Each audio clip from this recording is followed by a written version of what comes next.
حکیم الامہ مولانا اشرف علی تھانوی رحمہ اللہ تعالیٰ نے بہشتی زیور میں لکھا ہے، عورتوں کو نصیحت کی ہے کہ میاں صاحب کو جب غصہ آئے اور وہ اول فول بک رہے ہوں، تھوڑی دیر کے لیے برداشت کر لو، جب اس کا غصہ ٹھنڈا ہوگا اس کو خود بخود ندامت ہوگی۔ آج کل یہ چیزیں اسکولوں میں بھی نہیں بتائی جاتی، یونیورسٹیوں میں بھی نہیں بتائی جاتی، یہ تو مذہب نے بتائی ہے نا یہ چیزیں، بزرگ لوگ کہہ کر گئے ہیں تو کوئی تو وجہ ہوگی۔ ہوتا کیا ہے کہ مرد کو جب غصہ آیا ہوا ہے، اس نے کچھ سنائی تو بیگم صاحبہ بھی آگے سے اینٹ کا جواب پتھر سے، تو پھر اس کو مردانگی کے خلاف سمجھتا ہے اور معاملہ کیا ہو جاتا ہے، وہ بگڑ جاتا ہے۔ اور تھوڑی دیر کے لیے مردوں کی طبیعت میں اللہ نے غصہ رکھا ہے، اس کی پھر ایک میرا بیان ہو چکا ہے کیوں رکھا ہے۔ یہ پخروٹی ہوتے ہیں تھوڑے سے، مرد جو ہے نا وہ تھوڑا سا بد اخلاق ہوتا ہے، یہ اللہ نے بنایا ہے اس کو۔ شیر ہے نا جنگل کا، بھائی جنگل کا شیر دھاڑ دھوڑ تو کرتا رہے گا نا، وہ تبھی تو شیر ہے۔ تو مرد کی فطرت میں بھی اللہ نے چونکہ سربراہ بنایا ہے، اور جو بھی سربراہ ہوگا، جو حاکم ہوگا، اس کی طبیعت میں خود بخود سختی ہوگی، کیونکہ سختی کے بغیر آپ حکومت کر نہیں سکتے۔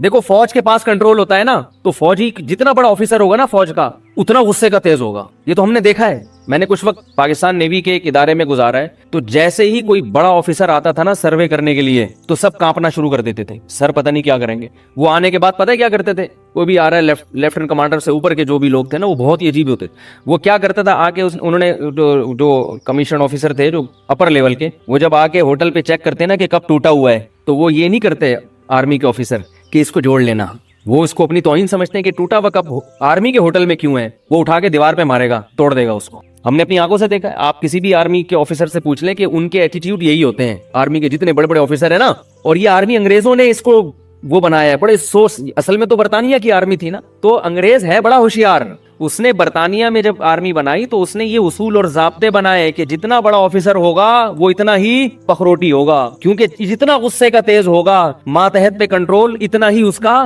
زیادہ ہوگا، لوگ ڈریں گے، کیونکہ جنگ میں روب کی ضرورت ہے۔ ورنہ اب کیا ہے کہ جیسے ہی کوئی بڑا آفیسر سروے کے لیے آئے گا، سارے ہوٹل والے کانپنا شروع، یار یہ ٹوٹے ووٹے کب چھپا دو، نئے کب خرید کے نا، اچھا اس کو، کیونکہ روب ہے تو کام ہو رہا ہے نا، جنگ میں یہ روب کام آتا ہے۔ اب جنگ میں اگر آرمی کا آفیسر فوجی سے کہے یار تم یہ فائر کرو، وہ کہہ رہا ہے ابھی میں ادھر کھجا رہا ہوں، میں ادھر چائے تو پینا تو یار، کہہ رہا ہے میں تیرے کو کہہ رہا ہوں بھائی تو فائر کر، سر کیا فائر لگا کے رکھیے، کر لیں گے نا یار، ایسے چلے گا حساب، اتنی دیر میں وہاں سے بم آ جائے گا۔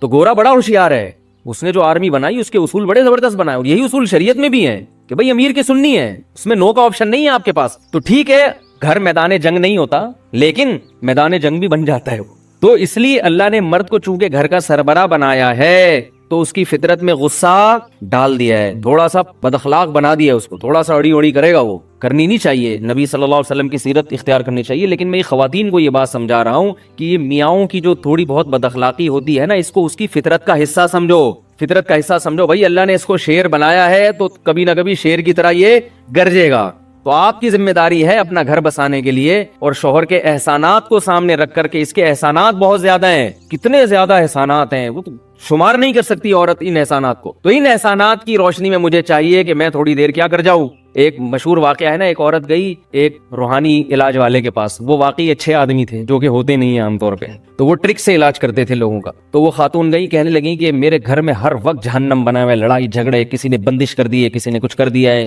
اصل میں اپنی زبانوں پہ کنٹرول نہیں ہوتا، جب لڑائیاں ہوتی ہیں تو پھر کیا کہتی ہیں، پڑوسن نے کر دی، جٹھانی نے کر دی، فلانی نے کر دی، یہ ہوتا ہے۔ تو وہ گئی جا کے کہنے لگی کہ میرے گھر میں نا میرے میاں سے لڑائیاں بہت ہوتی ہیں۔ اس نے کہا ٹھیک ہے ایک تعویذ دیتا ہوں، جب بھی آپ کے شوہر کو غصہ ہے، لڑنا شروع کریں، یہ تعویذ منہ میں رکھ کے اس کو دانتوں کے درمیان میں دبا دیں، ایسے زور سے دبا دیں تعویذ، اور آدھے گھنٹے تک دبائے رکھیں، دیکھو کیسا اثر ہو۔ بھائی وہ ایسا ہی ہوا، جب شوہر کو غصہ ہے اس نے اول فل بکنا شروع کی، اور بکتے بھی عجیب ہے بھائی، وہ کیا بکتے ہیں بھی چھوڑو، کیونکہ بعض ہمیں بھی بکنا پڑ جاتا ہے۔ تو وہ خاتون نے کیا کیا، وہ تعویذ اپنے دانتوں کے بیچ میں دبا لی۔ وہ بیچاری سمجھ رہی ہے کہ تعویذ کا اثر ہو رہا ہے، ظاہر ہے اتنی دیر کیا رہنا پڑا اس کو خاموش۔ تھوڑی دیر میں مرد نے جب اپنی بھڑاس نکالی تو تھوڑی دیر میں اس کو غصہ آتا ہے، یار وہ زیادہ ہی ہو گئی، ٹھیک ہے نا، اور کتنی اچھی ہے کہ آگے سے بول نہیں رہی۔ تو پھر آدمی کی فطرت ہے، عورت اگر تھوڑا برداشت کر لے تو وہ باہر جا کے گٹکا کھانے کے لیے نکل جاتا ہے، یار تھوڑا فریش ہو کے آتا ہوں، غصے میں لڑائی نہ ہو جائے۔ اور جب باہر جائے گا گٹکا کھانے کے لیے تو خیال آگے ایک گٹکا واپسی میں بیگم کے لیے بھی لیتا ہوں۔ جب غصہ ٹھنڈا ہوتا ہے نا تو انسان کی بالکل عجیب کیفیت ہو جاتی ہے،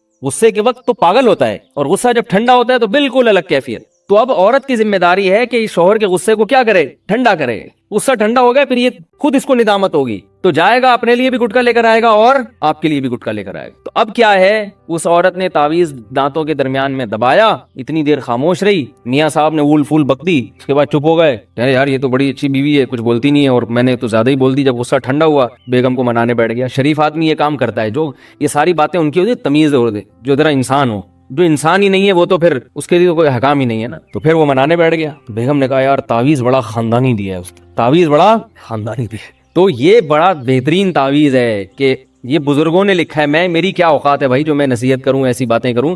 حکیم الامہ مولانا شریف تھانوی رحمہ اللہ تعالیٰ, ان کو حکیم اس لیے تو کہا جاتا تھا, حکمت سے بھری باتیں ان کی. انہوں نے بہشتی زیور میں لکھا ہے کہ مرد کو جب غصہ آ رہا ہو, عورت کو چاہیے وہ تھوڑی دیر کے لیے برداشت کر لے. اور ایک اور بڑی پیاری بات لکھی ہے, فرمایا عورت کبھی شوہر کو دھمکیاں نہ دے, کبھی بھی شوہر کو دھمکیاں نہ دے, اس سے معاملہ بڑا خراب ہوتا ہے. خواتین مرد کی فطرت نہیں سمجھتی. جب عورت شوہر کو دھمکی دیتی ہے نا, میں یہ کر دوں گی, یہ کروا دوں گی, تو مرد کو پھر یہ احساس ہوتا ہے کہ اب اگر میں نے نرم لہجہ اختیار کیا تو یہ سمجھے گی کہ میں اس کی دھمکیوں سے ڈر گیا ہوں.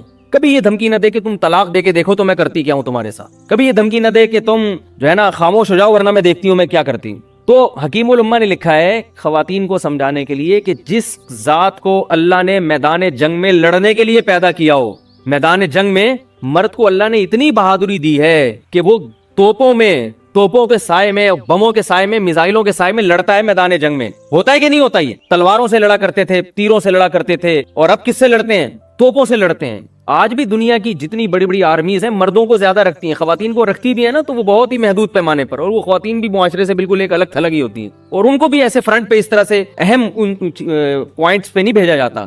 فرمائیں کہ جس کو اللہ نے میدان جنگ میں توپوں کے مقابلے میں لڑنے کے لیے پیدا کیا ہو, وہ ڈرے گا تمہاری دھمکیوں سے.